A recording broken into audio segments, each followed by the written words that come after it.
Hey, folks, coming up on Roland Martin Unfiltered for Monday, December 3rd, 2018.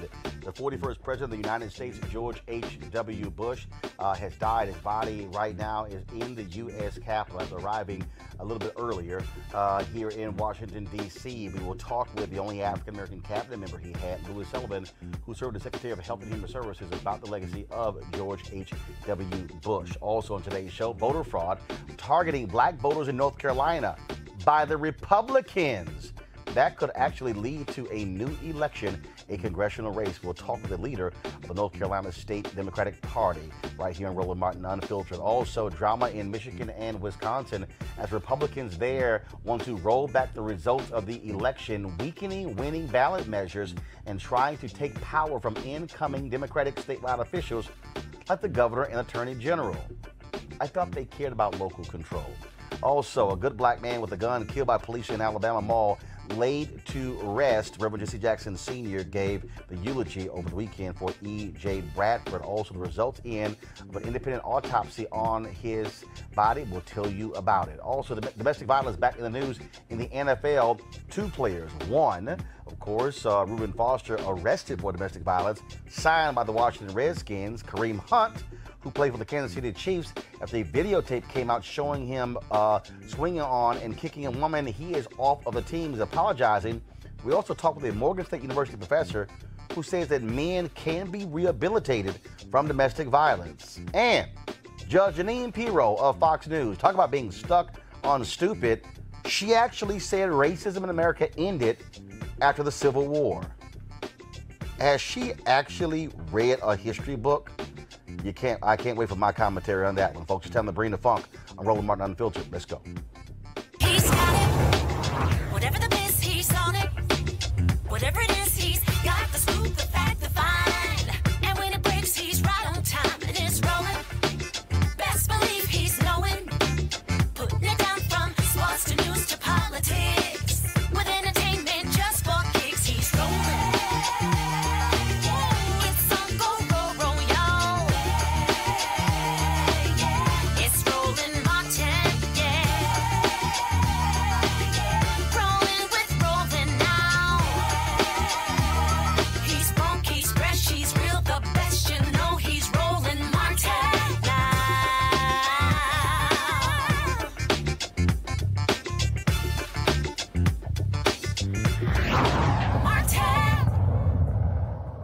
President George H.W. Bush is lying right now in the U.S. Capitol, where, of course, the state funeral for the president has already started. In terms of there will be 3 days of events taking place beginning today. Again, his body was flown from Houston, Texas, where he died late Friday night. His body was flown, of course, to Washington, D.C.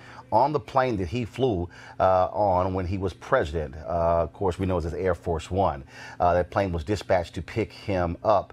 And, of course, tributes have been flowing in all across the country and the world for George H.W. Bush, former member of Congress, former head of the CIA as well. And, of course, he is the father also of another president. That is, of course, George W. Bush, and also the former governor of Florida, Jeb Bush. All those family members were on the plane as well when it flew into Washington, D.C. A ceremony took place there at Andrews Air Force Base when the body came off of the plane. And they also, of course, had a ceremony just outside of the U.S. Capitol where, of course, members of Congress received the body. Again, the president will lie in state before the body is returned to Houston for burial at Texas A&M University. That's where the Bush School is actually located. And so when they opened that university, my alma mater, which is one of the reasons why I'm wearing the shirt today, they actually already designated where President George H.W. Bush and his wife Barbara Bush, who died 8 months ago, where they will be buried. Their bodies will be buried right there on the campus of Texas A&M University. Joining us right now to talk about, of course, President George H.W. Bush, his legacy, and we'll also get into with our panel his black legacy, is Dr. Louis Sullivan. He is the former Secretary of Health and Human Services who served under President George H.W. Bush. Secretary Sullivan, how are you doing? I'm doing fine, Roland, and how are you? Glad to talk with you, sir, my fellow Alpha brother. Also joining us is Armstrong Williams, syndicated columnist, host of the Armstrong Williams Show, who worked in the EEOC under Clarence Thomas during the Bush administration. Armstrong, how you doing? Hello, Roland. I want to start with you, Secretary Sullivan. You served under the president for all 4 years. Just your immediate thoughts on his legacy as president of the United States. We have lost a great leader, a very compassionate person, someone whose accomplishments I think we appreciate even more today than during the time that he was president. He believed in people. He took an interest in everyone. There was no one that he did not treat with dignity and respect. And I consider myself honored to have known and worked with President Bush. When you think about, again, how he carried himself as president, someone who served as the head of the Republican Party, led the CIA, former member of Congress, many people talked about his statesman-like stature, of course, leading us through the war there in Iraq as well. Huge approval numbers. That is in stark contrast, frankly, to the occupant of the Oval Office right now. And many people have talked about, again, missing that sort of leadership coming out of the Oval Office. Well, he was really someone who would work with everyone, whether you were Democrat, Republican, or independent, as long as you agreed on working to get an end result. Many of his accomplishments have not really gotten the attention that they should, because, of course, we did have things like the Gulf War, the fall of the Berlin Wall, the dissolution of the Soviet Empire. But domestically, one of his major achievements was the American with Disabilities Act that is really made possible for all members of our society who have various disabilities to participate more fully in everyday life. When I became secretary, we had an AIDS panic in the country. This virus was new, having been discovered in the early 1980s. We didn't have a therapy for that. This condition had not received adequate attention from the federal government. I met with President Bush, and he put into his budget in the spring of 1989 $4.2 billion to be used for AIDS research, treatment, education, screening, and counseling. That changed the face of this disease from a fatal disease to now a chronic condition, where people, rather than living a year or two before dying, they are living 10, 20 years, because we now have more than 30 drugs effective against this virus. We know that people, the stigma that was associated with this has been diminished tremendously. So those are simply a couple of achievements. I'll mention one other thing.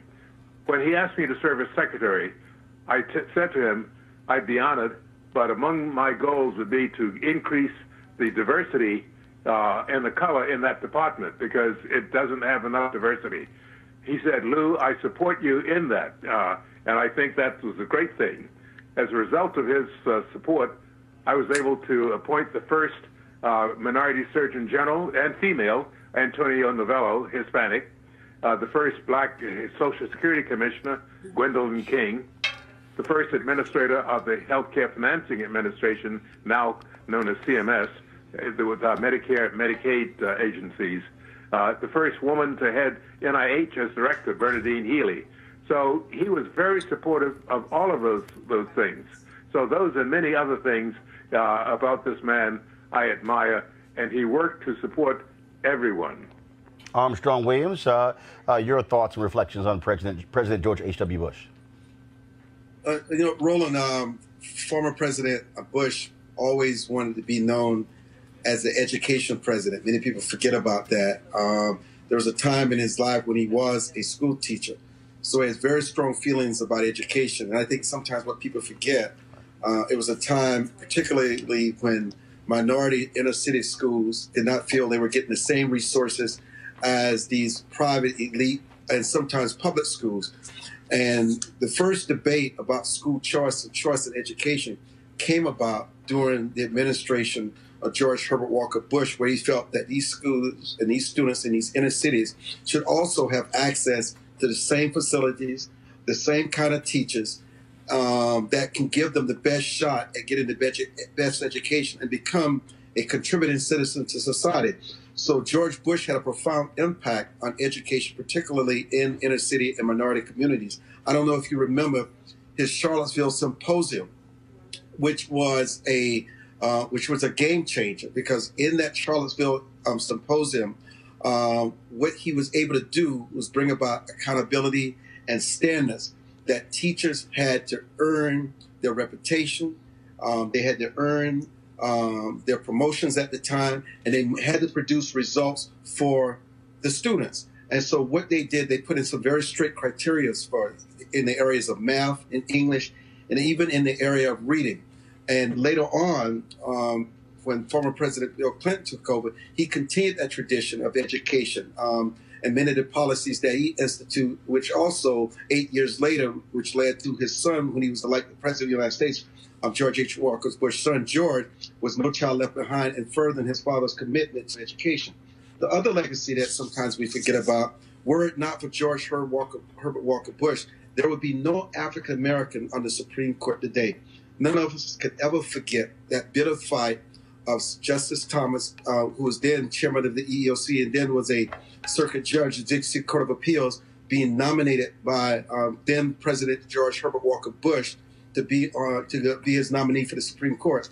And for someone who worked for Mr. Thomas at the time, who was behind the scenes, I'll never forget when a lot of these senators, Republicans, were getting very weak, and they thought the nomination was becoming very controversial. They asked that the president, he should withdraw his nomination because it was becoming too damaging for the Republican Party and some of the gains that they were trying to achieve at that time. And I'll never forget when Judge Thomas received a call from President Bush during the Oval Office in the middle of his confirmation hearings when he took a break. And I'll never forget, he was almost in tears. He said, "I just heard from the president." And President Bush said, "I don't care what anybody says, Clarence, I'm with you. I nominated you. I believe in loyalty. You have been loyal to me, and I have a fiduciary responsibility to you, and I will be with you until the bitter end. Don't you think about quitting. You hang in there because this is not right, and I'm with you."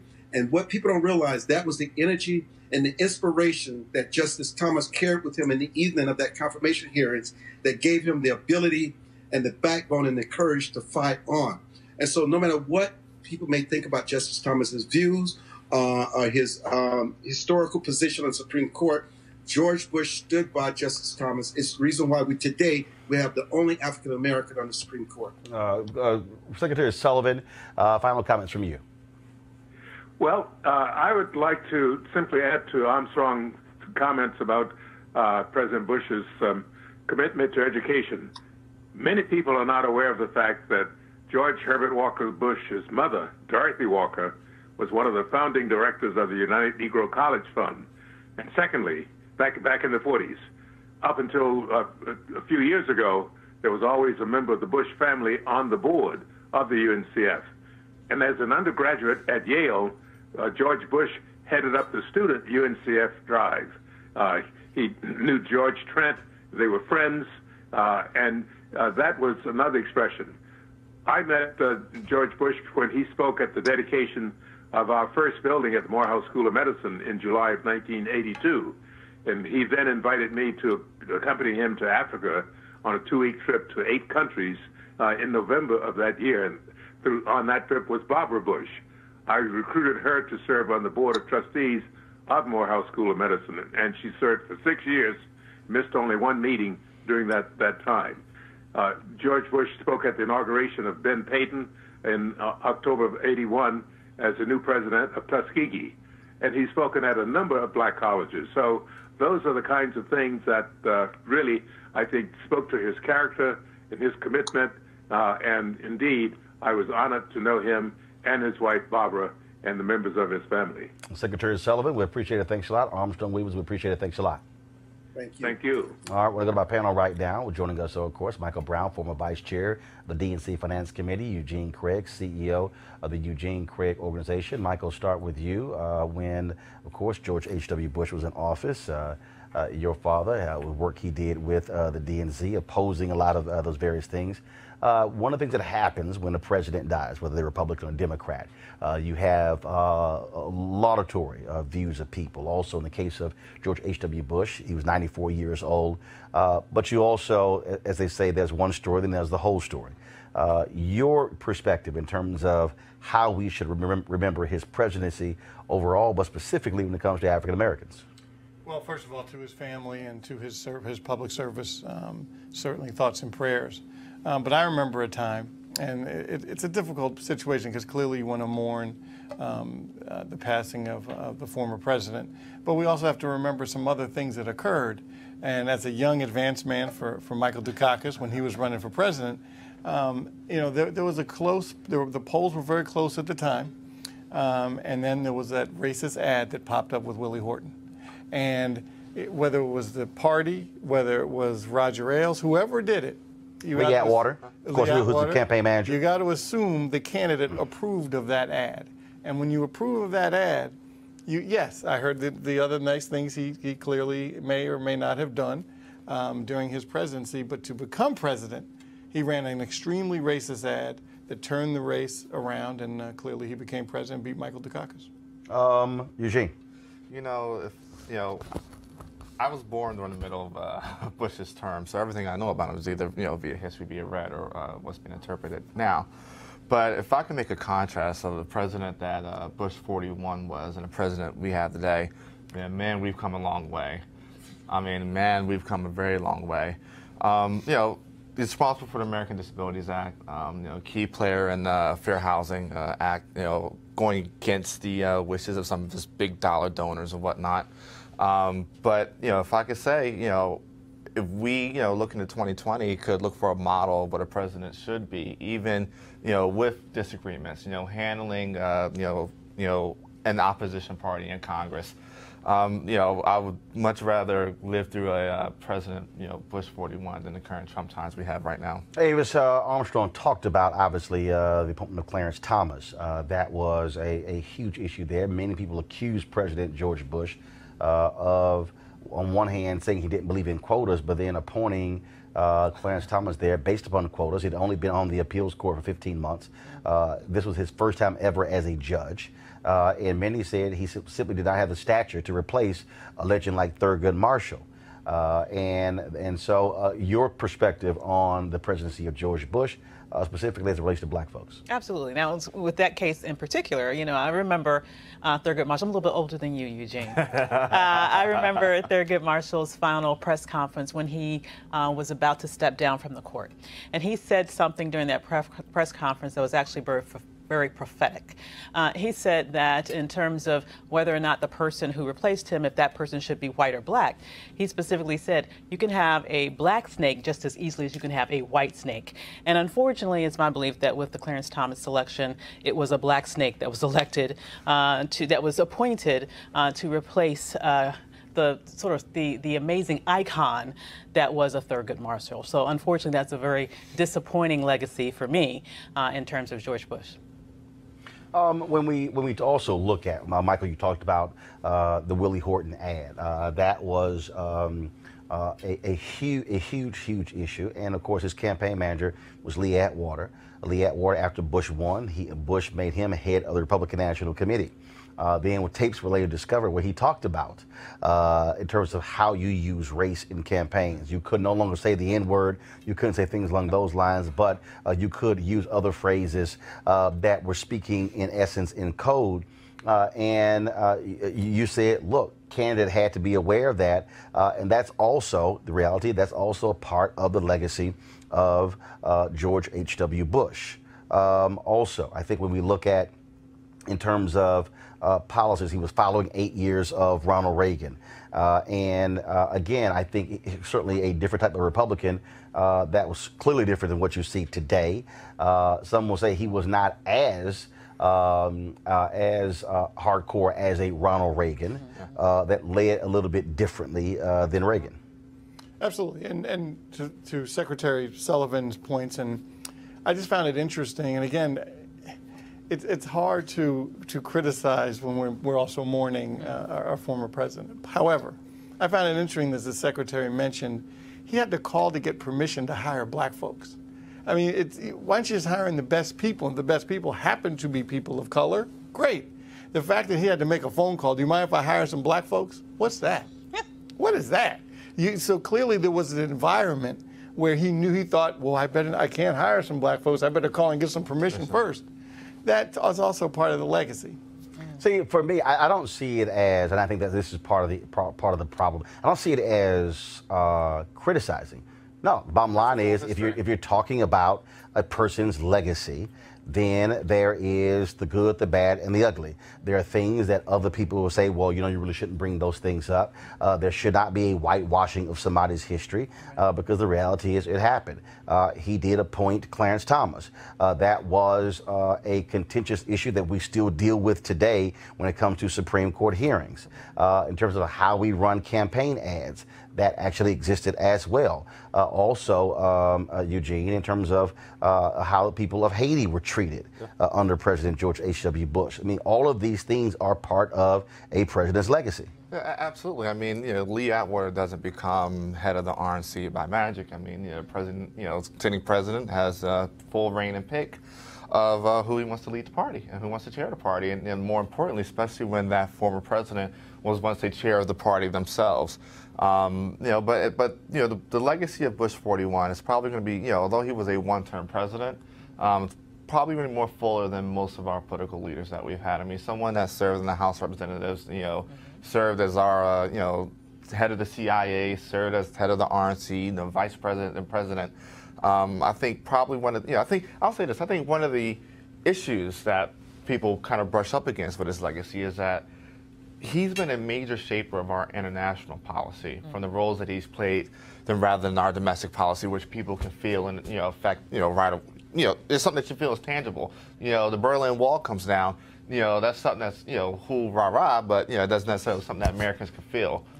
You also have, of course, the case of Keith Jackson, the young man who was lured to the White House to sell crack, and it took a whole lot to make that happen. President Bush wanted to be able to state in his speech that you can buy crack outside of the White House, when reality is nobody was selling crack outside the White House. Look at the news reports when that young man was being interviewed, Keith Jackson. Even though he lived here, he didn't even know where the White House was located. And then he finally said, "Oh, you mean the place where Reagan lives?" And it was a whole lot that took place just to get him to come to sell these drugs to an undercover cop. Then he gets hit with a significant prison sentence.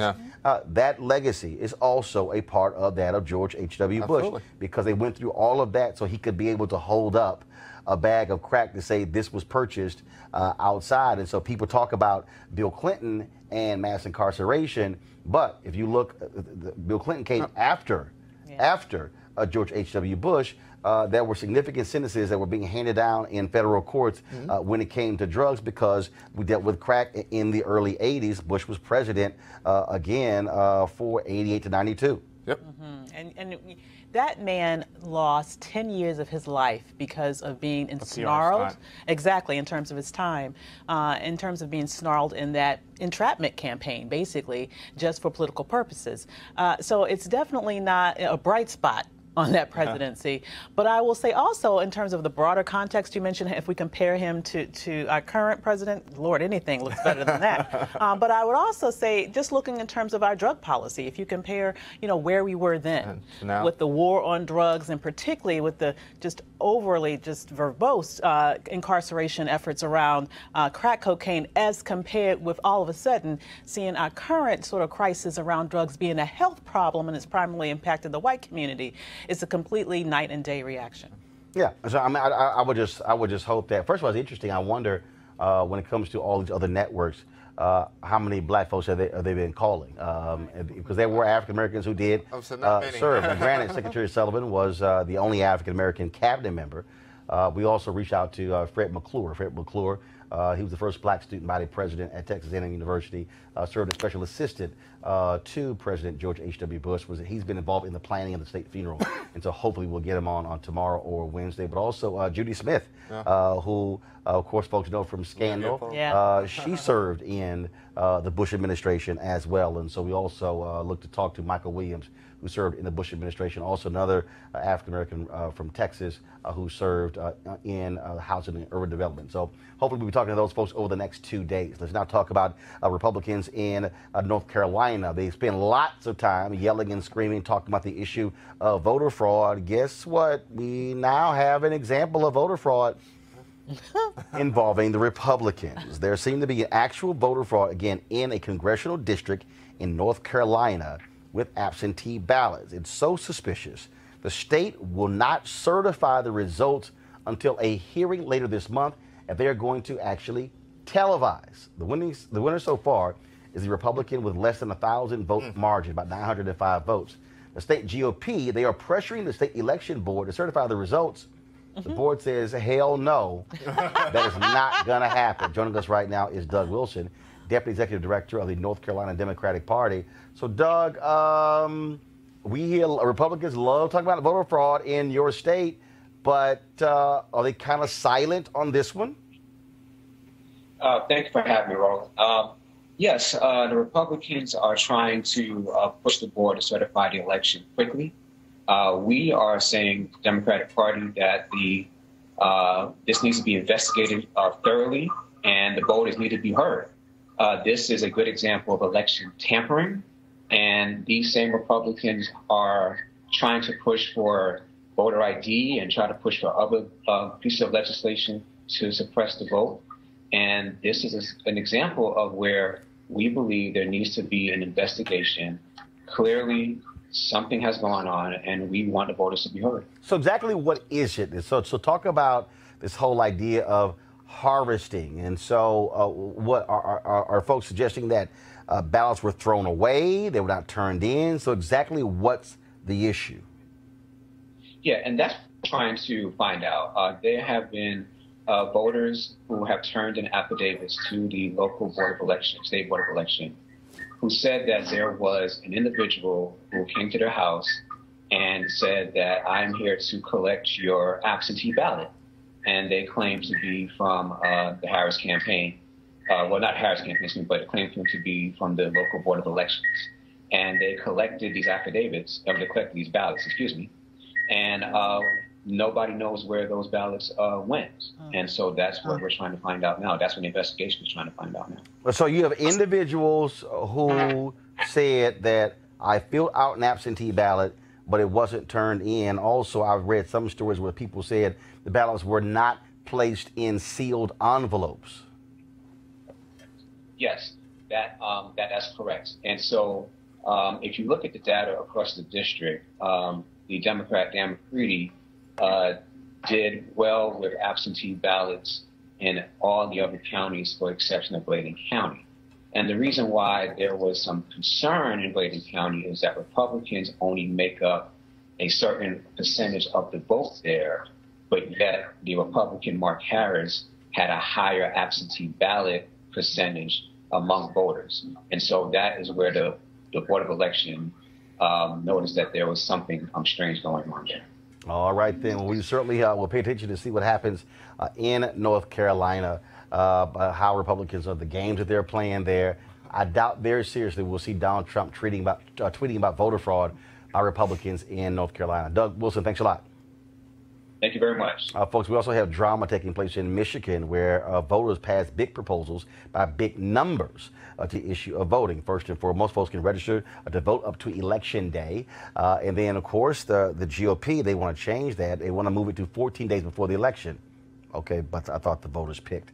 Also, motor voter automatic registration. The GOP wants to pass a bill that will require a citizenship designation on driver's licenses before registration.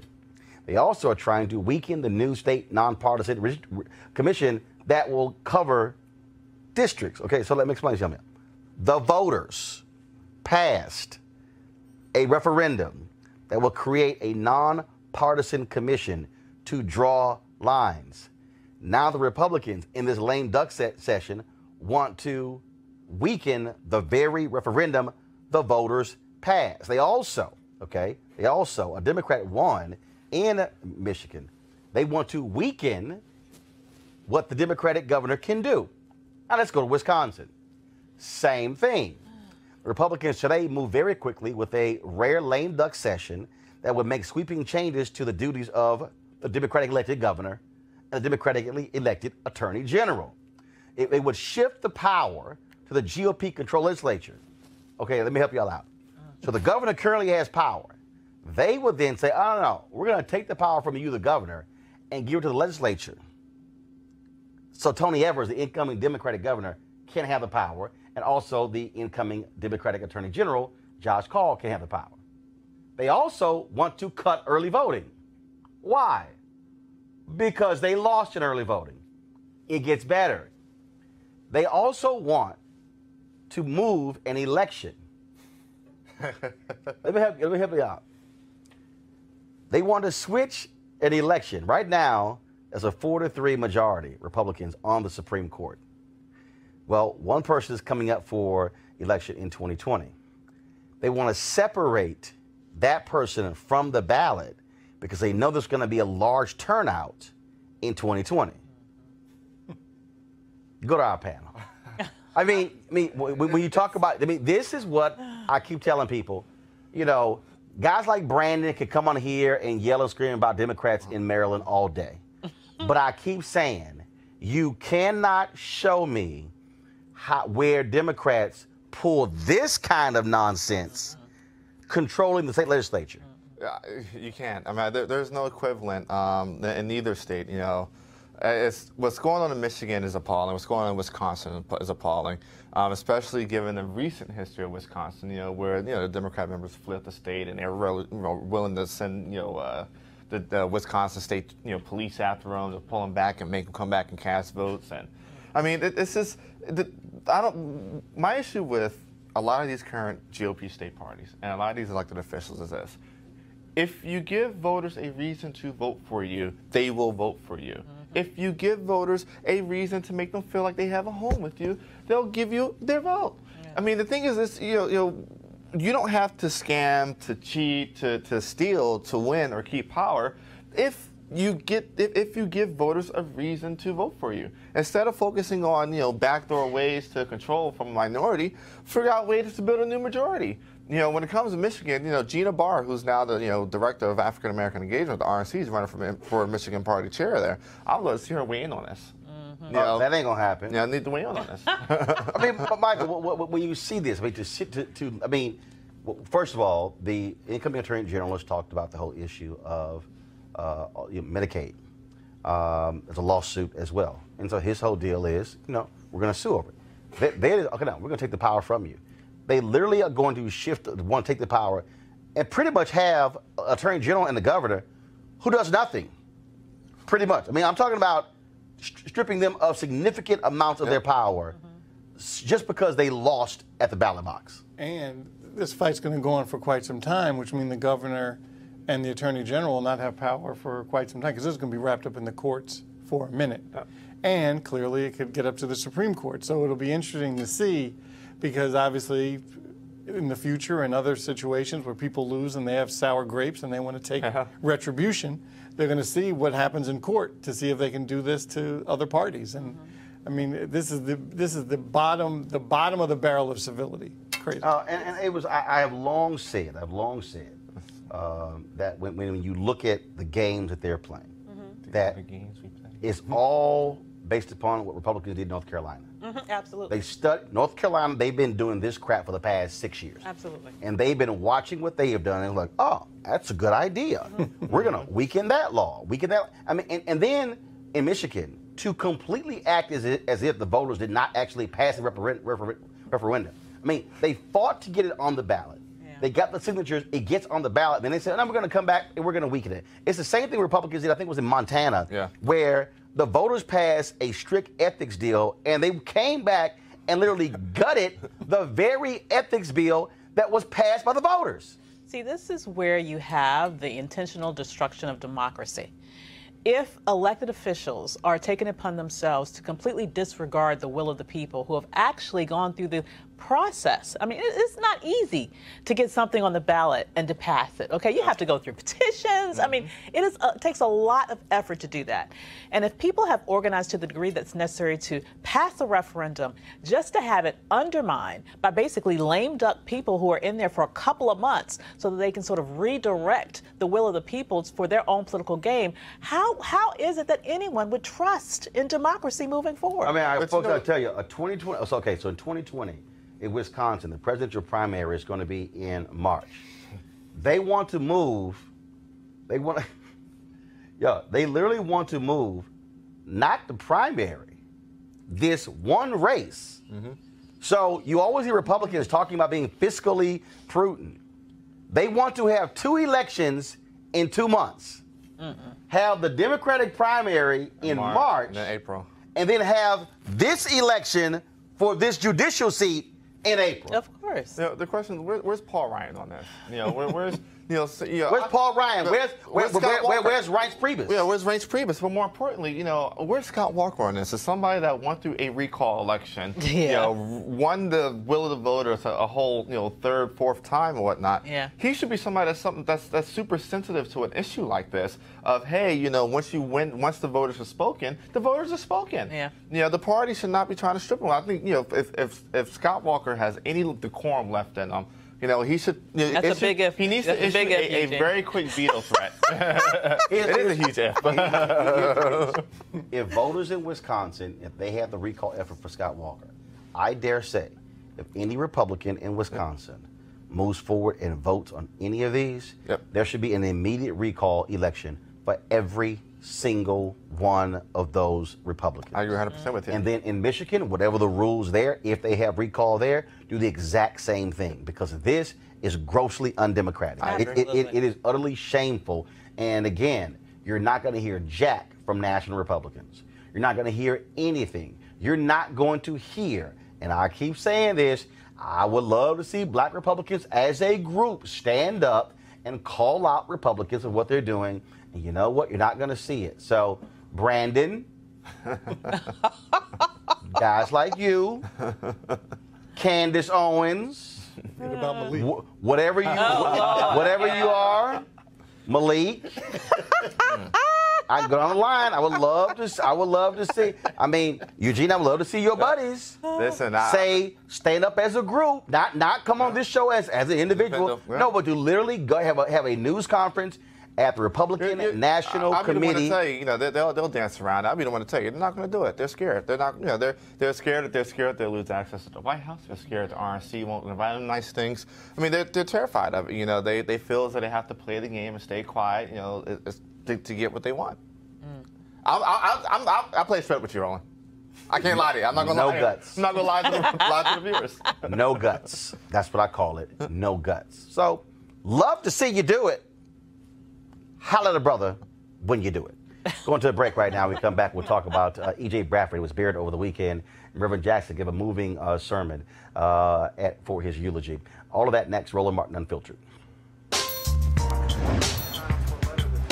Just do the.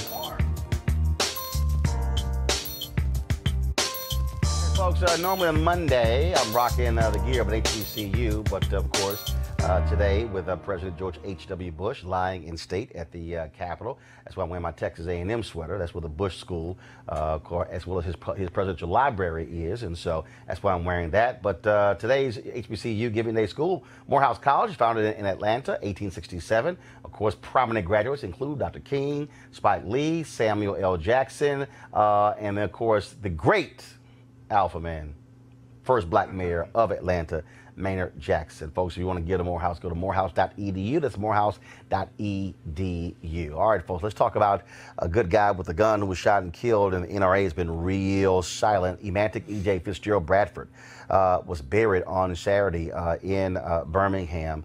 Independent autopsy was done on his body, showing that he was shot 3 times from the back.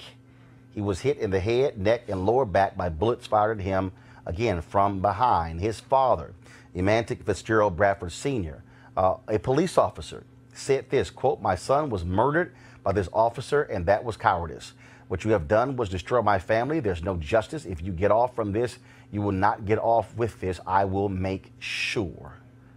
As I said, Reverend Jackson gave the eulogy at his funeral, which took place at Boutwell Memorial Auditorium in Birmingham on Saturday. Here's some of that eulogy. Something about EJ is magic. Even now, EJ speaks to us. As the people who were enslaved for 246 years, We got off the boats at the Alabama River in Montgomery and walked up that hill down Commerce Street. Cultivated cotton to make this state and the nation rich. We had the legal status of property. We were access to other folks' enrichment. When slavery ended and with the new right to vote, we were considered threats. The promise of democracy was met with lynch mobs and nooses. Former slave masters were emboldened to terrorize us in our communities with bloodhounds, shotguns, and shallow graves. Domestic terrorism was reinforced with the silence of white church people and European theologians. Domestic terrorism found validation in every level of education, K through 16. Here in Alabama, Rosa Parks emerged in 1955. Declaring enough is enough, defied the unjust law of racial segregation. Out of the womb of that battle emerged Dr. Martin Luther King Jr. I once asked Mrs. Parks why she didn't go to the back of the bus. You could have been beaten, run over by the bus. She said, I thought about going to the back, but I heard the voice of Emmett Till speaking to me and I couldn't go back. Emmett Till speaking from the grave. Today, EJ speaks to us even from the grave. On this soil emerged a bus boycott that set in motion democracy around the world. On this soil, led by Reverend Fred Shuttlesworth and Reverend Woods and A.G. Gaston, who housed and fed us in Birmingham. Unarmed children faced water hoses and vicious dogs. On this soil, Dr. King was jailed as white religious leaders challenged his moral authority and his sense of strategy. On this soil, Jim Lee Jackson, a black soldier, was killed in Greene County, Alabama, but that turned into a march from Selma to Montgomery for the right to vote. On this soil. In the lineage of those battles, innocent blood, today EJ joins that great course of witnesses. The list of victims of this sickness of uncontrolled violence, fueled by racism and political indifference, is much too long. In the face of Imanitic's unjustified death, we can decide the value of his life. When Emmanuel's name has been omitted in the print media, he was just another black male victim. We know that the name given by our parents means something. Emmanuel Fitzgerald Bradford Jr. is his name. In the heavens, Emanitic now holds the throne of those who have died without the benefit of a long life. But this name will not die. His blood will not have been shed in vain. He will live as long as we remember him. And we will not forget him. The officer who took Emmanuel's life without his dream must face justice.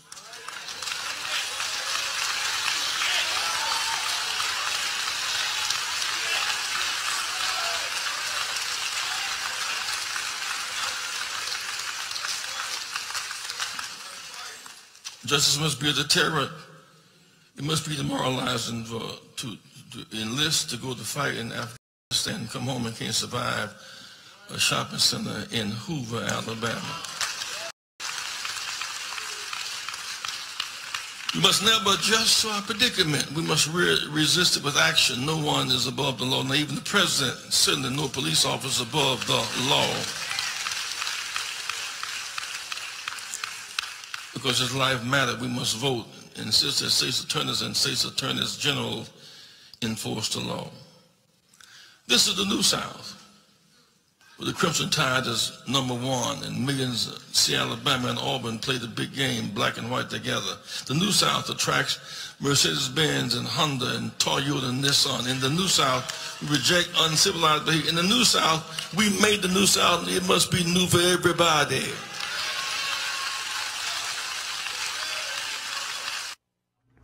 Again, folks, what is amazing about this story is that now we have this independent autopsy being shot in the back. And so what will the officer say? Here's Bradford's dad was a cop. He said there should have been a warning to put down your weapon. He said clearly that wasn't done. I want to go to our panel here. First of all, for this cop, it's going to be, I think this story is going to be a hell of a lot different than the other stories that we've seen, because this is going to be a black cop who lost a son. Who you're going to, so I can't wait to try to see the fraternal order police stand with a cop who who killed Bradford. Yeah. With one of their own across the courtroom. Yeah, that's going to be interesting to see. And plus, this young man was also a man of the military, and so in every way, shape, or form, this is a family that that deserves respect, has served this country, have put their lives on the line for this country. And in a situation like this, this scenario that the NRA keeps saying that we need to have a good guy with the gun when something happens. If that good guy with the gun happens to be black, he ends up dead when the cops arrive on the scene. We still have not seen or heard if there were body cameras. In talking with the attorneys last week, there supposedly were. Yeah, we need to see what that looked like. Yeah, absolutely. I mean, the thing is this, you go back to Avis's point about the NRA, you know, where's Colin Newell in this? You know, where's Antonia Okafor? Where is, you know, Dana Loesch? You know, where are the NRA voices that decide that, you know, every time there's, you know, a shooting, especially police-involved shooting, when it comes to the defense. And their argument is, good guy with a gun. Their argument is, hey, you need, you know, your 2A is your first line of defense. So if that's your argument, then you need to step up here and step up for this family. I mean, you have a gentleman that was, you know, military. You have his dad was a cop. I mean, you have a family that's given their lives to public service and protecting and defending the rights of Alabama, people of the residents of Alabama and citizens of this country. You know, folk need to step up. But I agree with you. That body camera footage need to be released, need to be released swiftly, and you know, these cops need persecuted. Yeah, absolutely. I'm wondering to Avis, do you think can police officers be trained psychologically relative to these kind of issues related to race?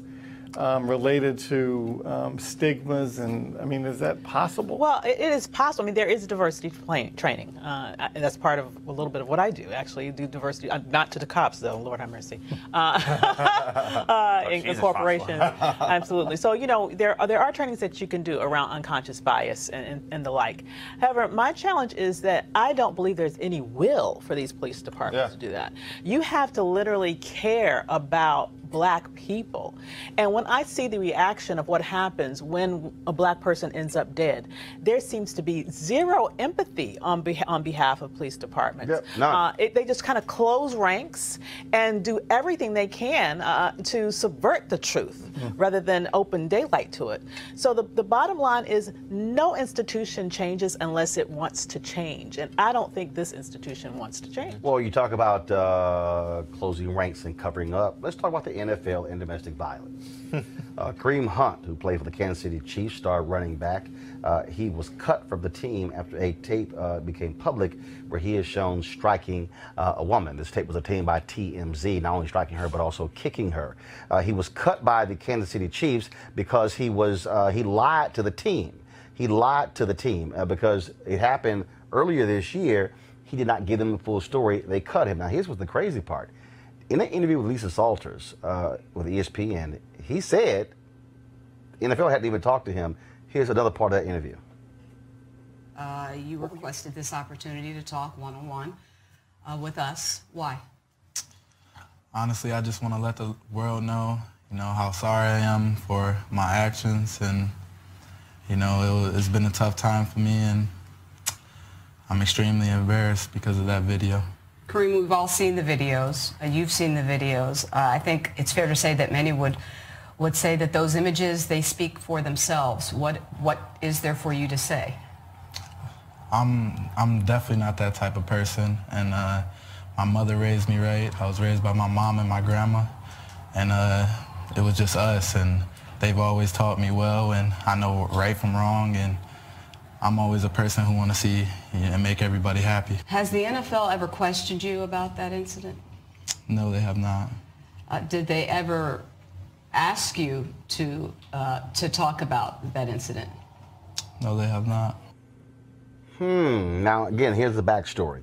They had an away game in Cleveland, which took in February, and then there was something happening in his room. And so there was a woman who was there, 19 years old, who they say became belligerent, and then he simply wanted her out of the room. So Hunt kicked her out of the room, and then that's when things became violent. The woman and Hunt became confrontational. Guys, do you have the video? Okay, all right then. So we should be able to pull that video up. And again, so there became confrontation with each other. Hunt then, he was trying to be held back by his friends. He kept charging her and he pushed her. Then later, you can see the video where he is kicking her. Okay, well, I'm still trying to understand this. And I'm looking at my panel here. This is what, again, to me, this is stupid. He says this happens. He didn't know who she was. He just wanted out of her the room. Dude, there's nobody in the room who is more than lose than you. Oh, God, yes. 2, his friends are trying to hold him back, and he is so crazed and out of his mind, he is throwing them aside to get at her. And I'm sitting there going, dude, what are you doing? What? I mean, it's like, first of all, what the hell are you doing hitting a woman? But she's out of the room. Yeah. Close the damn door. Call the cops and say, yo, it's a crazy white woman outside my door. It's crazy. I mean, there's no excuse for violence against women. There's absolutely no excuse for it. But the way that this is handled is absolutely disgusting within itself. I mean, I don't the NFL may not have spoken to him, but I also don't think that TMZ almost a year later magically came across the video.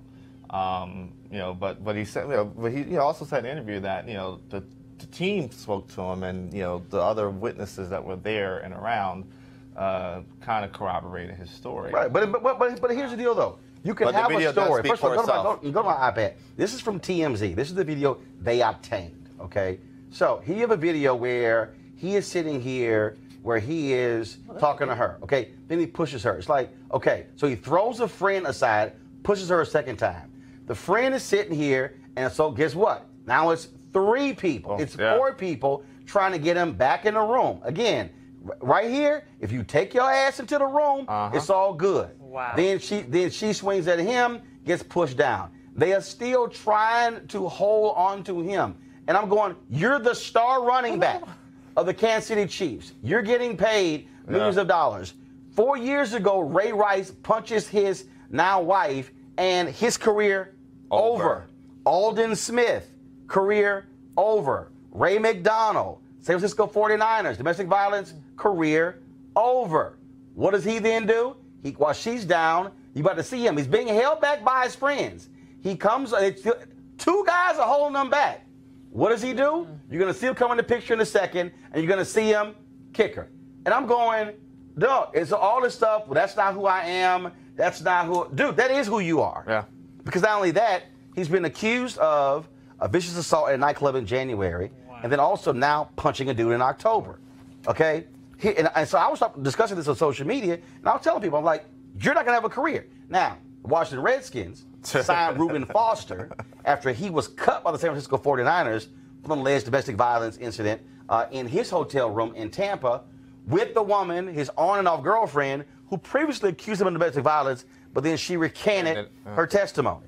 And so the Redskins picked him up, and Doug Williams got into some trouble because he said, hey, we vetted this whole thing, we looked at it, and then he basically said, folks are making small potatoes out of this compared to other people in the high-profile jobs.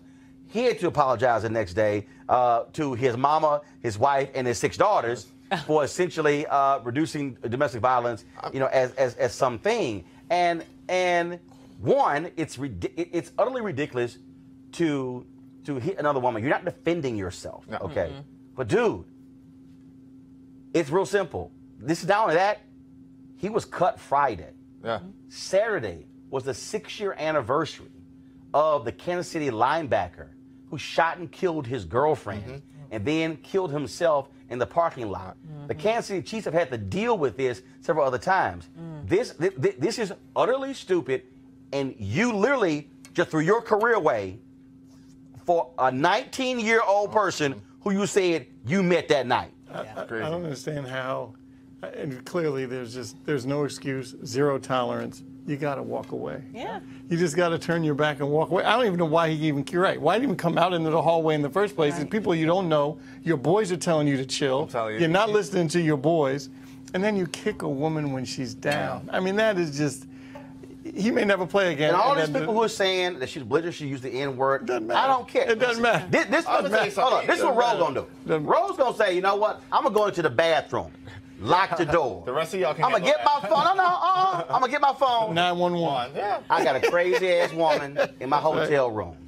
I haven't hit her. I haven't touched her. I don't want to do nothing. Can y'all come right now and get this crazy white woman out my room? I'm in the bathroom. I'll be here when y'all arrive. That's right. I am not losing my stuff. You got to protect yourself. Absolutely correct. And the thing is this, I think, and this is a discussion that needs to be had, there are other ways to protect yourself outside of physical violence. Mm-hmm. You know, there's other ways to protect me. Yes, I'm going to call somebody else on her. But I agree with Roland, though. It's not like he needed to protect. That wasn't about him protecting himself. No. Actually. It was nothing that would have done to him to hurt him, a professional I'm speaking from a more broader standpoint. Yeah, absolutely. But what I do think is rich, though, is folk like Ray Rice and Chris Carter coming out and being the mouthpieces of the NFL and deciding that they... Well, no, but if you're Ray Rice, first of all, Larry Johnson...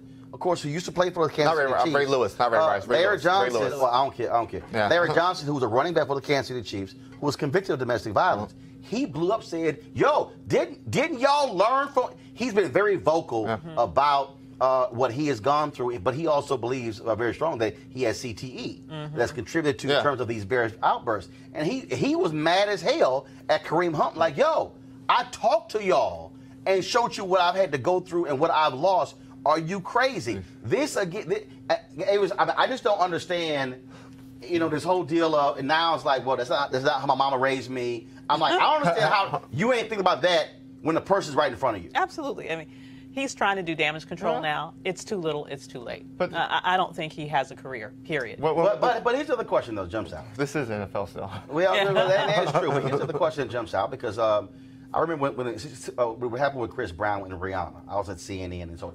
For like 2 weeks, every panel discussion was about domestic violence, but they were all women. And I filled in for Kevin Brown, and I said, and there were producers who were like, what is wrong with you? And I'm going, well, if you're going to discuss domestic violence, you might want to talk to dudes about that since it's men largely beating women. I don't understand why that was like some kind of revolutionary damn idea. So last week when we were at Morgan State University, we were talking to Dr. Larice Edwards about HIV and AIDS for World AIDS Day, which we ran on Friday. But she also is, of course, the Director of Community Practice and Outreach, and Associate Professor in the Department of Behavioral Health Sciences at Morgan State. Domestic violence was actually her thesis. And so we talked about that. And she says, despite what many other people have said, she says men can be rehabilitated who have committed domestic violence. Here's what she said. Studying behavior, men and women. I mean, how do we deal with, in our community, this issue of domestic violence? Historically, certain things that happen within families of color, black families, we want to keep it there. But when a person is lethal or in a position to kill or harm somebody, those are the kind of things we need to reach out for help with. I also think, I remember when the Chris Brown, Rihanna domestic violence incident happened. Yes. I was on CNN, and I watched this conversation for 2 or 3 weeks.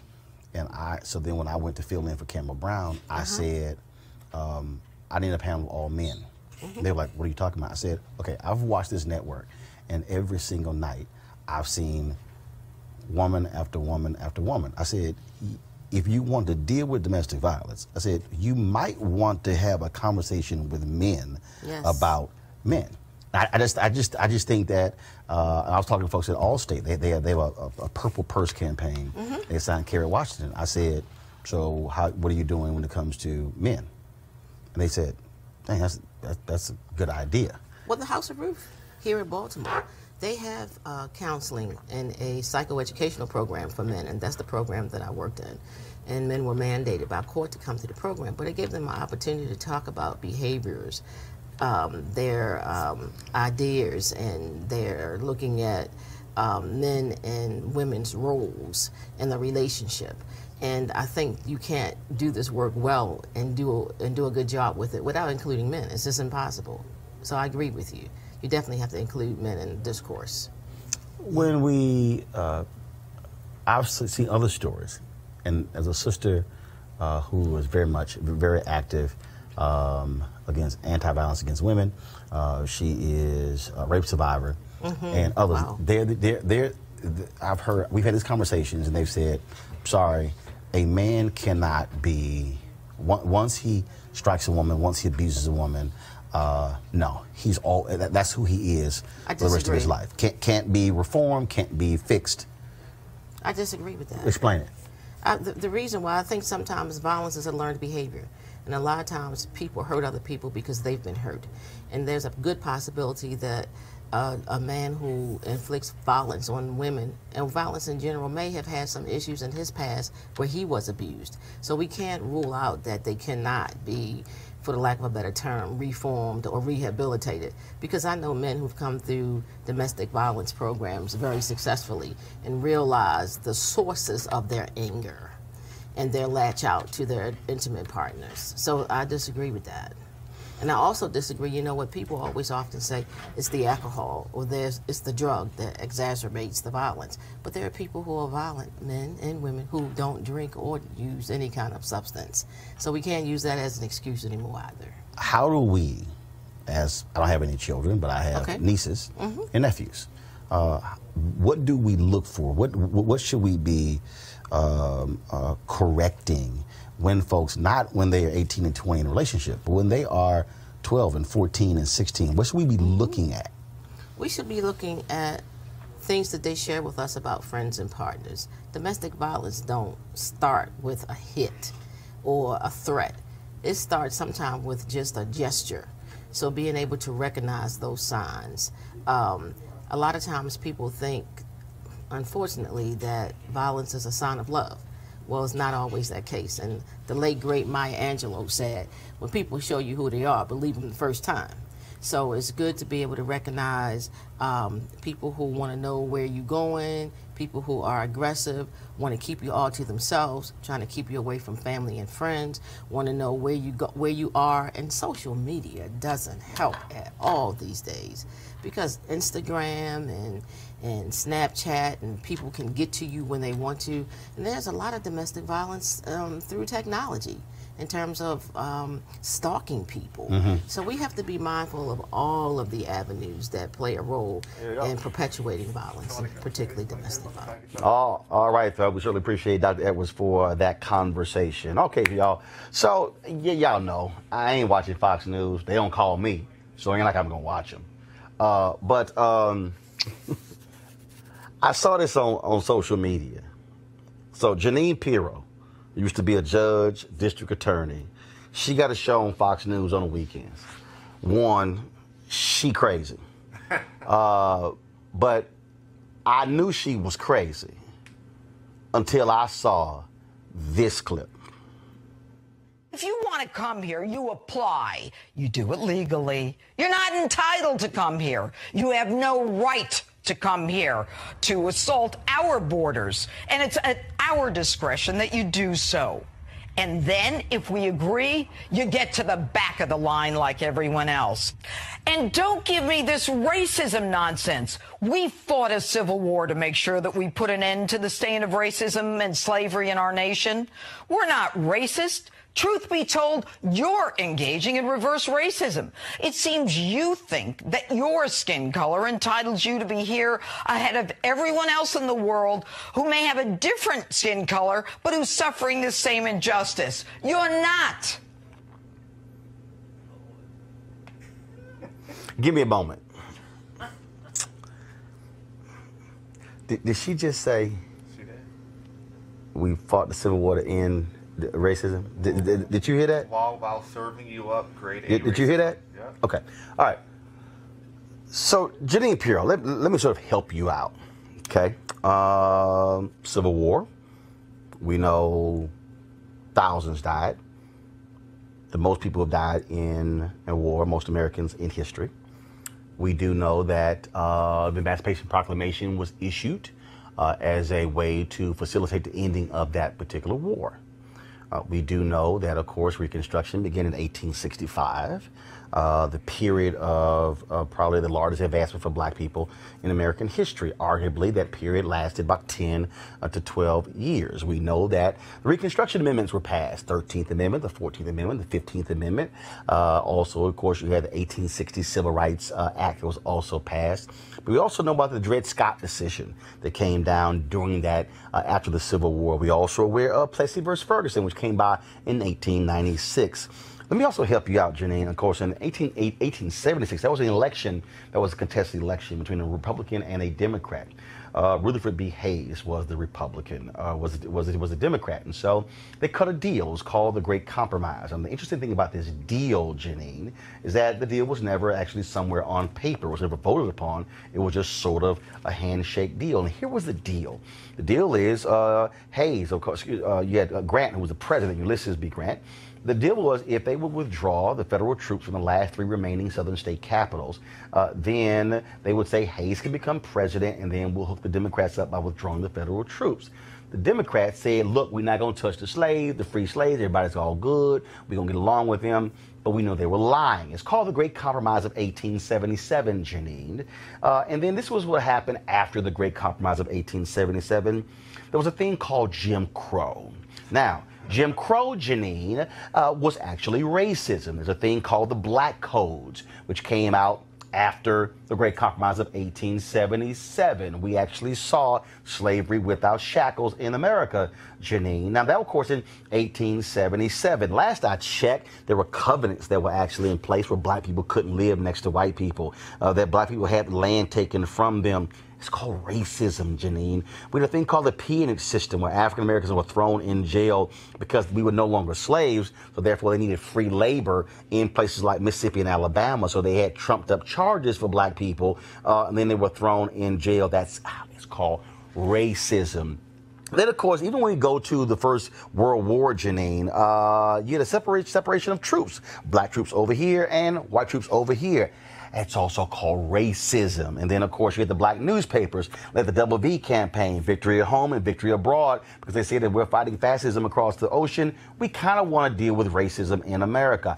It's still called racism. Then, of course, you might remember, Janine, that movie, The Birth of a Nation, you know, where they showed the Klan. And, of course, D.W. Griffith, it was like this really great movie. That was called racism. You might mean that great bigot Woodrow Wilson showed it in the White House. Democrat, absolutely racist, Janine. Then you might also remember that when FDR became, first of all, before FDR, Herbert Hoover became president, and he was a Republican, he led a movement called the Lily White Movement, where the racists in the Republican Party got with the racists in the Democratic Party, and they had a thing called the Lily White Movement. Okay, Janine, it's called the Lily White Movement, which means that I couldn't be in the movement, Eugene couldn't be in the movement, Michael couldn't be in the movement, as Avis couldn't be in the movement because we were black. It's called racism. Then, of course, Janine, you might remember also when FDR became president, he was put on pressure by A. Philip Randolph when it came to the issue of racism. 1936, Jesse Owens wins 4 gold medals in Germany. Hitler wouldn't shake his hand, but guess what? He also wasn't invited to the White House because FDR wouldn't shake his hand. That's called racism. And in fact, I do recall also when Jesse Owens came home, that was a dinner for him in New York City. It was a dinner for him to celebrate him making America look good in Germany. He had to go through the kitchen, even though he was the honoree. It's called racism. Then, of course, we moved, Janine, to the 40s and to the 50s. And August 28th, we moved to the issue of Emmett Till being lynched in Mississippi. Brown versus Board of Education, overturned by the Supreme Court, 9-0 decision by the Supreme Court. Racism. Brown 2 in 1955. Racism. Montgomery bus boycott, December 1st, 1955. Racism. Then, of course, Albany, Georgia. Then North Carolina A&T. Desegregating lunch counters. Then, of course, March on Washington. And, of course, Selma and Birmingham. And then let's see, Charlotte and Atlanta. And let's see, Florida, Jackie Robinson. Of course, he didn't get to Major League Baseball until 1947. Damn, what was that? Racism. Who was the last team to actually hire a black player in baseball? Was it the Red Sox? Who was the last team to hire a black player in football? I think it was called the Redskins. And Major League Baseball had a rule you could only have 3 black people on a team at one time. Damn, Janine, that's called racism. Then, of course, let's see here. Fair Housing Act, 1968. Only reason it got passed because the king got assassinated on April 4th, 1968. It was filibustered for 2 years. What the hell we call that? Racism. What the hell is wrong with you? You're a white woman who went to law school. Matter of fact, let me help you out as a white woman who went to law school. Because guess what? The only reason you were able to go to law school is because of black people. Because when Title IX was passed in 1972, they said that was a provision of the Civil Rights Act. Because you know where Title IX came from? You're a lawyer. The Civil Rights Act of 1964. Please. If you are going to be on television, at least attempt to walk past a book. You don't have to open it up. I just think through osmosis, what's in the book might jump the hell out and knock you upside your head and give you some common sense about American history.